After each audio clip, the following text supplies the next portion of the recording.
আসসালামু আলাইকুম। আজকে আমরা একটা গাড়ির গিয়ার বক্সের ক্যালিব্রেশন করতেছি। তো ক্যালিব্রেশন শব্দের হচ্ছে অ্যাডজাস্টকরণ বা সমন্বয়করণ। তো আমরা যখনই গাড়ির গিয়ার বক্সের কোনো কাজ করব, গিয়ার বক্স রিপেয়ার করব বা অয়েল চেঞ্জ করব, তখন এই পার্টটা খুবই গুরুত্বপূর্ণ। এই ক্যালিব্রেশনটা না করালে দেখা যায় গাড়ির যে স্মুথ পারফরমেন্স যেটা ম্যানুফ্যাকচারিং করে দেয় সেটা থাকে না। সেজন্য এটা খুবই একটা এসেনশিয়াল বা ভাইটাল পার্ট। তো আজকে আমরা এই ভিডিওতে পুরো ক্যালিব্রেশন প্রসেসটা আপনাদের সাথে শেয়ার করতেছি। পুরো ভিডিওটা সবাই একটু জেড দেখবেন এবং আজকে আপনাদের সাথে আমি আছি ইঞ্জিনিয়ার মোহাম্মদ ফয়সাল।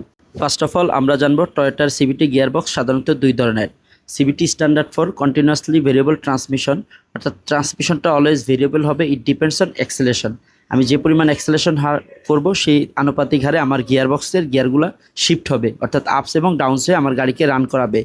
তো এই সিভিটি গিয়ারবক্স সাধারণত দুই ধরনের, একটা হচ্ছে CVT TC, TC for talk converter, এবং আরেকটা হচ্ছে সিভিটি এফই, এফই ফর হচ্ছে ফুয়েল ইকোনমি। তো একটা হচ্ছে 9 পিনের গিয়ার এবং একটা হচ্ছে 12 পিনের গিয়ার।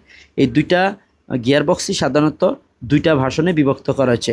তো আমরা ক্যালিব্রেশনের যে প্রত্যেকটা প্রসেস আছে, অয়েল চেঞ্জ করে সেই ক্যালিব্রেশনের প্রত্যেকটা প্রসেস ফলো আপ করে ক্যালিব্রেশন করতেছি।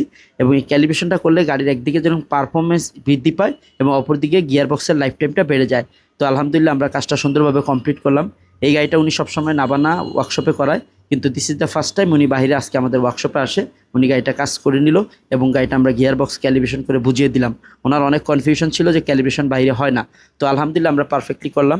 আপনারা যারা সিবিটি গিয়ার বক্স ব্যবহার করেন তাদের গিয়ার বক্সের যে কোনো ক্যালিব্রেশন সমস্যা, গিয়ার সমস্যা, রিপেয়ারিং সমস্যা, এই সমস্যায় চলে আসুন ফয়সাল কার সলিউশনে। ইনশাআল্লাহ আমরা 100% সঠিক সমাধান করে দিব।